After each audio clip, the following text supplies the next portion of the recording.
नमस्कार, मी मनीष कटारिया. माय महानगरमध्ये आपलं स्वागत. अनेक व्यक्ती या अशा असतात जे स्वतःच्या जिद्दीच्या बळावर यश संपादन करत असतात. असाच एक युवक बुलढाणा जिल्ह्यातून एक स्वप्न उराशी बाळगून शहराकडे निघाला नोकरीच्या शोधात. नोकरी तर मिळाली, परंतु नोकरीमध्ये मन काही रमेना आणि या युवकानं स्वतःचा व्यवसाय सुरू केला. 1500 रुपयांपासून सुरू झालेला हा व्यवसाय आज 20 कोटींच्या पुढे गेलेला आहे. आणि आजही वेगवेगळ्या नवनवीन संकल्पना घेऊन हे उद्योजक जे आहेत ते आता आपलं यश जे आहे ते यशस्वीपणे वाटचाल करतायत. ही व्यक्ती म्हणजे संजय बघे सर. संजय बघे सर आज आपल्या स्टुडिओमध्ये आहेत आणि माय महानगरच्या वतीने नाशिक आयकॉन पुरस्कार आपण त्यांना यंदाच्या वर्षीचा देत आहोत. सर, स्वागत आहे तुमचं माय महानगरमध्ये. नमस्कार. एका छोट्याशा गावातून प्रवास सुरू झाला. मनाशी तुम्ही जिद्द बाळगली की स्वतःचं काहीतरी करायचं. शेतामध्ये मजुरी केली, काबाड कष्ट केले आणि आजपर्यंतचा हा प्रवास, जो सुरुवातीचा कालखंड होता तो किती आव्हानात्मक होता आणि तो प्रवास कसा सुरू झाला? सुरुवातीला बघा सर, आमचं एक कुटुंब होतं. ते साधारण आई वडील वगैरे शेतमजुरी करायचं. आमचं 4 भावांचा एक पूर्ण हे आई वडील 4 भाऊ आणि घरामध्ये आता मी 3 नंबरचा. मोठे भाऊ शेतीच करायचे. 2 नंबरचे भाऊ मला कंटिन्यू मला सपोर्टिंग राहिले. कायम त्यांनी मला सपोर्ट केला. मग आता गावामध्ये किती दिवस आपण काम करायचं. जर थोडं शिक्षण माझं एज्युकेशन कमी असल्यामुळे काय झालं की तिथून मग गावातच मी काम केलं काही दिवस.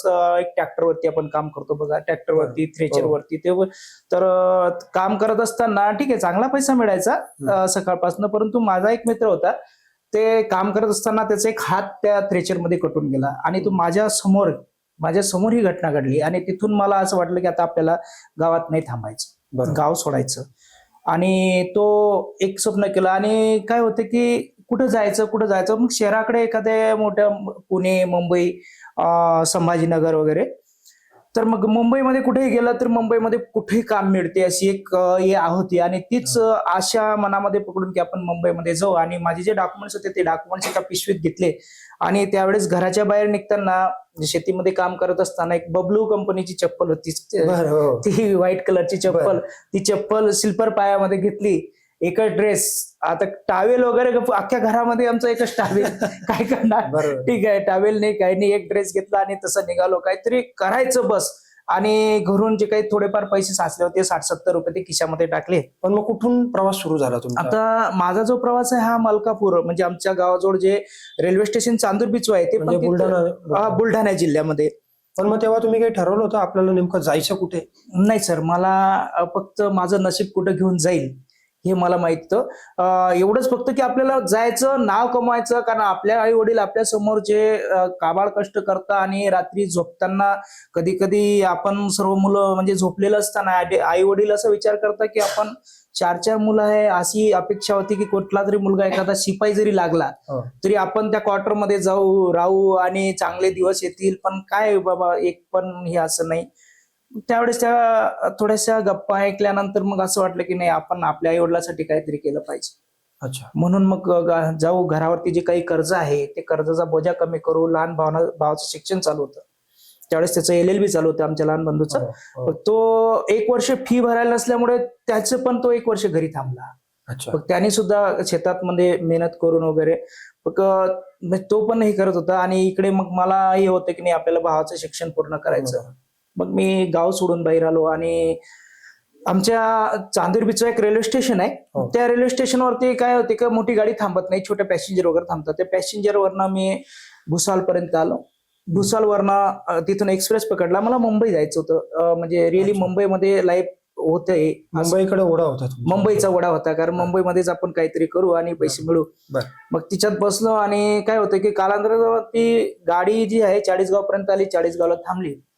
आणि भूक लागली होती, सकाळपासून निघालेलो होतो. मग काहीतरी खाल्लं पाहिजे आपण, म्हणून मग. आणि रेल्वे मनामध्ये भीती काय, जर एखादा टीसी वगैरेला आपल्याला पकडलं आणि अंदर टाकून दिलं, त्यांनी सांगितलं की ते केस टकलं करून टाकतं आणि ते असं, ती भीती फार.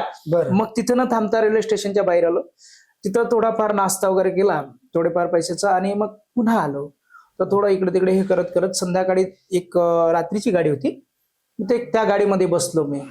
आणि त्या गाडीत काय होतं, ज्या याच्यात माणसं बसतात त्या डब्यात नाही बसलो. ज्या डब्यामधून गवत वगैरे पार्सल बोगीमध्ये. पार्सल बोगीमध्ये बसलो आणि कोणाला विचारलं नाही काय चाललं, कारण आपण तिकीट नाही काय हा, नाही, शांत तिकीट बसलो. नसल्यामुळे मग मग ती गाडी धुळ्याला येऊन थांबली. म्हणजे रात्री मुंबईला जायचं होतं, गाडी आली धुळ्याला. धुळ्याला आली आणि मी विचारलं की ती गाडी निघत नाही. मग बघितलं तर सर्व गाडी खाली झालेली. मग त्यांना विचारलं स्टेशन कुठला, त्यांनी सांगितलं धुळे. आता जीवनामध्ये मी पहिलेच धुळे बघितलं होतं, बरं. कारण तालुक्याचं गाव सोडून मी कधी पुढे बरोबर. गेलोच नव्हतं. साहजिक आहे. तर मग ते धुळे वगैरे, तर त्यांनीच मी विचारलं की मुंबईला केव्हा जाईल, तर म्हणे इथून मुंबईला नाही, इथून मुंबईला जाता येणार नाही, तर मला इथून मग मनमाड वगैरे जावं लागेल आणि तिथून ती गाडी मिळेल. बरोबर. मग म्हटलं ठीक आहे, कदाचित आपल्या नशिबामध्ये इथं काहीतरी लिहिलेलं असेल धुळ्यामध्ये. धुळ्यामध्ये. त्याच्यातही तुम्ही पॉझिटिव्हनेस राहिले की हा. आपण मुंबईला नाही पोहोचू शकलो तर निदान इथे तरी आपण काहीतरी करू. कंपनी मार्केटिंग कंपनीची होती, मार्केटिंग. एक मार्केटिंग कंपनीची होती.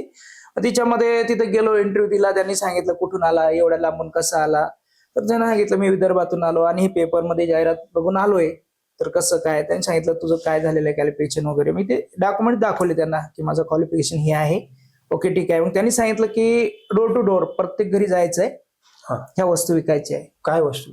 मिक्सर होतं त्यांचं, एक बरं. प्रोडक्शन मिक्सर होतं. अच्छा. त्या मिक्सरवर 4 वस्तू फ्रीमध्ये होत्या. बरं. त्या वस्तू घरोघरी जाऊन आपण विकायच्या. विकायच्या. त्या विकाय त्याच्यावरती कमिशन ठरलेलं होतं आम्हाला, जे काही जेवण वगैरे फ्रीमध्ये होतं. मग त्यांनी तिथून काय केलं की मला मालेगावला पाठवलं. हम्म. मग ते मी तिथं काही दिवस राहिलो. तिथं काही दिवस राहिल्यानंतर आमच्या बंधूंना आपण बोलून घेतलं, माझ्यापेक्षा जे मोठे बंधू होते त्यांना पण बोलून घेतलं मार्केटिंग मध्ये. ते धुळ्याला राहिले. त्यांना पण तुम्ही याच कंपनी? हो, याच कंपनीमध्ये बोलवलं. सर एक आम्हाला जो मॅनेजर होता, ज्याने हे करायचं आमच्यावरती पहिले तिथं, तर तो व्यक्ती थोडासा मामडीन समाज असल्यामुळे काय झालं की एका ठिकाणी गेलो आम्ही आणि त्यांना आपल्या लक्ष्मीचा फोटो दिला त्या समोरच्यांनी की हा सर हा घ्या. तर त्यांनी सांगितलं नको, मी नको. तर मग त्यांनी पुन्हा तो फोटो उचलला, आणा म्हणे. तो फोटो उचलला आणि माझ्या खिशात टाकला की म्हणे हा माझा ते काय असिस्टंट आहे, राहू द्या याच्याकडे. मग तो फोटो कायम सांभाळून ठेवला लक्ष्मीचा. तो फोटो आज बी माझ्या घरामध्ये आहे. बरोबर. म्हणून मग ती जी कंपनी तुम्ही स्थापन हा. केली त्याच्यावरून काही त्याच्यावरनं मग आम्ही जे 3-4 लोक आलो आणि 500-500 रुपये, 1500 रुपये गोळा करून आम्ही ती कंपनी स्थापन केली. मग नाव काय ठेवायचं, तर म्हटलं आपल्याला जे दिलं लक्ष्मी मिळालेली. लक्ष्मी मिळाली, तर आपण याच्यावरनं धनलक्ष्मी. अरे वा. 13 डिसेंबर 2001 मध्ये अच्छा. ही कंपनी आपण स्थापन केली. आम्ही स्थापन केली. मग तिकडे आम्ही विदर्भामध्ये होतो. बऱ्यापैकी आम्ही पैसा कमवला, सर्व डेव्हलप झालं. आणि त्याच्यानंतर मग ज्यावेळेस पाऊस चालू होतं तर विदर्भामध्ये सेलच भेटत नाही कुठल्याच प्रकारे. 3-4 महिने कुठल्या प्रकारचा सेल निघत नाही.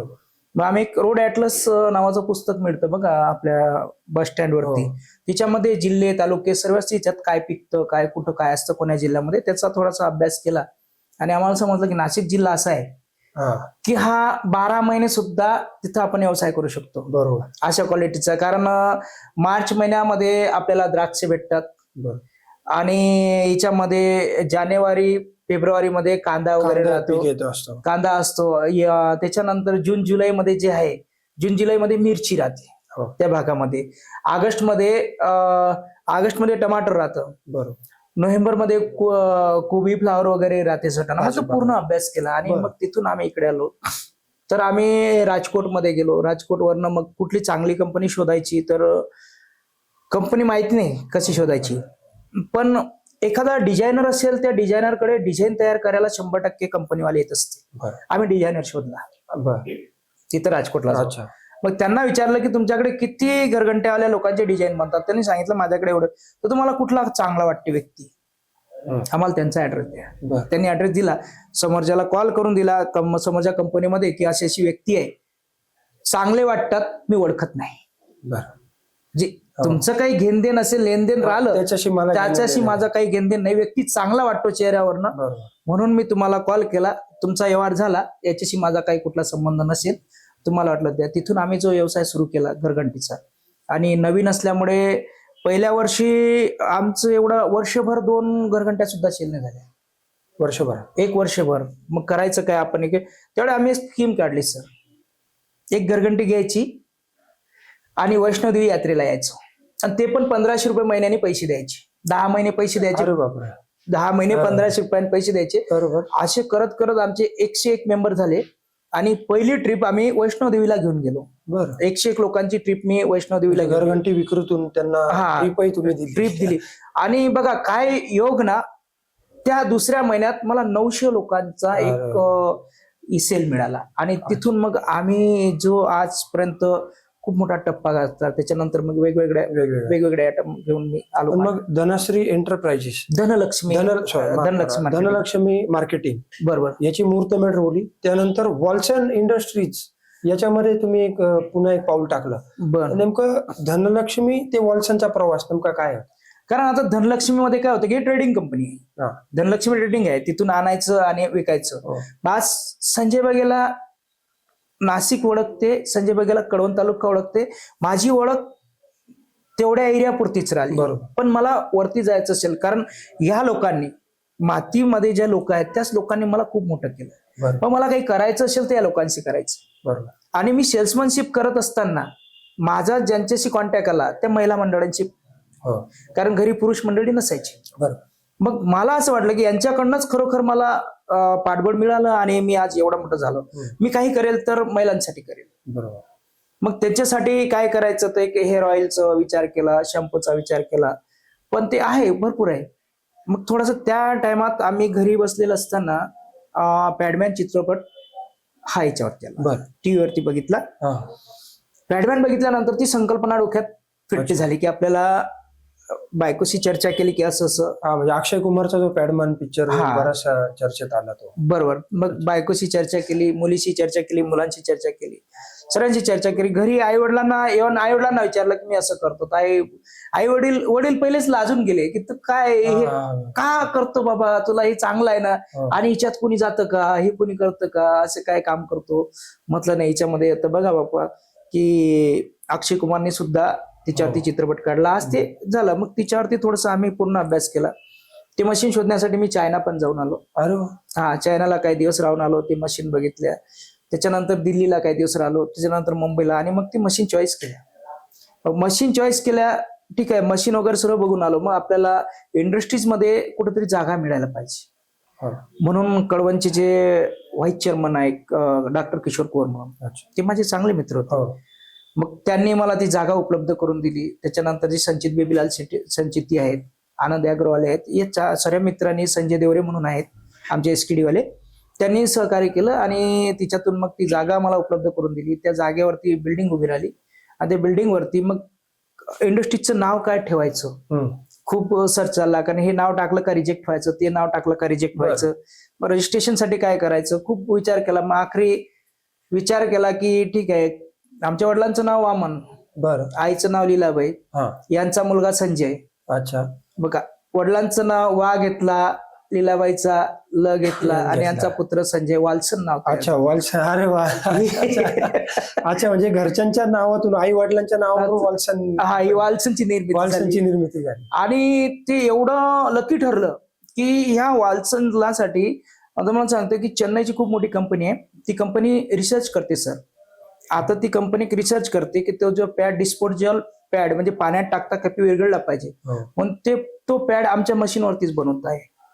ती डायरेक्टली इथपर्यंत त्यांचं सेपरेट विमान आपल्या इथं येऊन आणि ते तिथं येतात, रिसर्च करतात. मग आपल्यासारख्या कंपन्यांना मोठं होण्यासाठी जर असेल, खरं नेटवर्क जर असेल, तर सुपर स्टॉकेट डिस्ट्रीब्युटर जे आहे, या लोकांनी जे छोटे मोठे, माझ्यावर नाही सांगत, तर याच्यापेक्षा बी जे छोटे छोटे व्यवसायिक आहे, ज्यांनी चांगलं क्वालिटीचं प्रोडक्ट तयार केलं असेल, तर त्यांचं तुम्हाला जर क्वालिटी आवडलं असेल तर खरोखर त्यांच्याकडनं तुम्ही माल सिलेक्ट केला पाहिजे, त्यांच्याकडनं डिस्ट्रीब्यूट थोडंसं तुम्ही हे केलं पाहिजे. तर त्याच्यामुळे काय होईल की छोट्या छोट्या कंपन्यांना एक खत पाणी मिळेल आणि त्या कंपन्या मोठ्या होतील. एक तेच होतं की आपल्याला मार्केट नाही भेटत. म्हणजे व्यावसायिक आहेत, उभे राहायला तयार आहे, पण ते प्रोडक्शन तयार केल्यानंतर त्यांना मार्केट भेटलं पाहिजे. ही चळवळ जी आहे, आता आम्ही महाराष्ट्र चेंबर ऑफ कॉमर्स जी आमची इंडस्ट्री आहे, तिच्यावरती मी गव्हर्नमेंट काउन्सिल म्हणून पदावरती माझी निवड झाली. आमचे जे अध्यक्ष आहे आताचे मानगावणे सर, त्यांची संकल्पना आहे गाव तिथं उद्योजक, की त्यांना 36,000 उद्योजक उभे करायचे आहे. बरोबर. त्यांचे सांगा, मग त्यांना ते मार्केट कसं उपलब्ध करता येईल, ही सर्व संकल्पना त्यांची आहे. तुम्ही जसं म्हटलं की गावाकडे राहिलं पाहिजे, किंवा स्वतःचा व्यवसाय करण्याची जिद्द, मार्केटिंग असेल, किंवा गावात राहून आपण दुसरीकडे काम करण्यापेक्षा स्वतःचा व्यवसाय करू शकतो. परंतु हे करत असताना जेव्हा तुम्ही तुमचा प्रवास सुरू केला, तेव्हा तुम्ही एक स्वतःच रोजगाराच्या शोधत होता, म्हणजे स्वतःलाच काम बघत होता. बरोबर सर. आजची जर परिस्थिती पाहिली तर आज तुमच्याकडे किती लोक काम करतात? आज माझ्याकडे 35-40 लोक काम करतायत सर. अच्छा. हो. पण मग आता जी येणारी पिढी आहे किंवा जे नवीन उद्योजक होऊ इच्छितात, तर त्यांना घडवण्याच्या दृष्टिकोनातून तुमच्या काही असं, जसं तुम्ही कार्य करत आलात, समाजासाठी केलं आणि स्वतःच्या उदरनिर्वाहासाठी प्रत्येक जण करतच असतो, बरोबर. परंतु तुम्ही समाजाचा ऋण देखील आपलं मांडला, सामाजिक बांधिलकी आपली म्हणून कार्य करत आलात. तसं नवीन उद्योजक घडावे यासाठी तुमचे काही प्रयत्न राहणार आहेत का तुमच्यावर? 100% सर राहणार. त्यावेळेस आम्हाला कोणाचं मार्गदर्शन हो. नव्हतं. जर आम्हाला मार्गदर्शन असतं, आणि काय होतं की सर्वात मोठं तुम्हाला जे भाग भांडवल आहे, हो. ते भाग भांडवल कुठंच नव्हतं आमच्याजवळ. बरोबर तो आहे. पर्यायच नव्हता. तो हो. पर्याय नसल्यामुळे काय झालं, आज पण आहे सर, गावामध्ये जर एका घरामध्ये 3 मुलं असतील तर त्यातल्या एका तरी मुलांना शहराची वाट पकडली पाहिजे. अच्छा. 2 मुलं जरी गावात राहिले गावात तरी एका तरी. याच्यामध्ये काय की आज गव्हर्नमेंट कडनं, आपल्या याच्याकडनं PMFME सारख्या स्कीम आहे, हो. PMGP आहे, शासनाच्या बरेच योजनांचा शासनाच्या अर्थ. खूप योजना आहेत की तिच्यामध्ये 1 लाखापासून तर 20 लाखापर्यंत. मग आपली कॅपॅसिटी केवढी आहे? आपली कॅपॅसिटी जर असेल तर आपण छोट्या व्यवसायामध्ये स्टार्टिंगला गेलं पाहिजे. छोटे छोटे व्यवसाय खूप आहे आज. हो. साधारणतः मसाल्यांचे व्यवसाय आहे, शेवाई व्यवसाय आहे, त्याच्यानंतर पत्रवडी व्यवसाय आहे, द्रोण. आज जिथं तिथं आपण चहाचे दुकान बघतो, हो. त्यांना कप पण लागत आहे. आज मोठ्या सिटीतून ते कप येतात, ट्रान्सपोर्टिंग वाढते. पण जर तो प्रोडक्ट गावात तयार झाला, त्याला ट्रान्सपोर्टिंग कमी पडेल, लेबर कॉस्ट कमी पडेल, कारण तिथली लेबर कॉस्ट जास्त राहते. सिटीमध्ये म्हटल्यानंतर तेवढं पेमेंट जास्त. आज ग्रामीण भागामध्ये 200 रुपये रोजावरती मिनिमम तुम्हाला एक लेबर मिळेल. सिटीमध्ये 500 रुपये रोजापेक्षा कमी मिळणार नाही. तर हे होते संजय बगे सर, ज्यांनी आपला जो आयुष्याचा प्रवास आहे तो त्यांच्या शब्दामध्ये मांडला. आपण जर बघितलं की एका छोट्याशा गावातून सुरू झालेला हा प्रवास, मग अनेक रेल्वे स्थानकं असतील, बस स्थानकांवर त्यांना कसा मुक्काम करावा लागला, अगदी माती विकण्यापासून तर आतापर्यंतचा जो काही त्यांची वॉल्सन इंडस्ट्री पर्यंतचा त्यांचा जो व्यवसाय आहे, हे सगळ्या प्रवासामध्ये एक गोष्ट मात्र जाणवली की जिद्द, चिकाटी, प्रामाणिकपणा आणि काहीतरी करून दाखवण्याची स्वतःची इच्छा, या बळावर त्यांनी हे यश संपादन केलं. आणि त्यांनी येणाऱ्या पिढीला, म्हणजे जे उद्योग क्षेत्रामध्ये जे येऊ इच्छितात, उद्योजक बनू इच्छितात, त्यांना देखील एक मोलाचा संदेश दिलेला आहे की स्वतःचं करा, परंतु प्रामाणिकपणा ठेवा आणि कष्ट करण्याची जिद्द ठेवा. आणि म्हणूनच संजय बगे सरांना माय महानगरच्या वतीनं, दैनिक आपलं महानगर, माय महानगर आणि ओनली मानिनीच्या वतीनं नाशिक आयकॉन पुरस्कार देताना आम्हाला विशेष आनंद होतोय. सर, आपण आमच्या स्टुडिओमध्ये आलात त्याबद्दल धन्यवाद.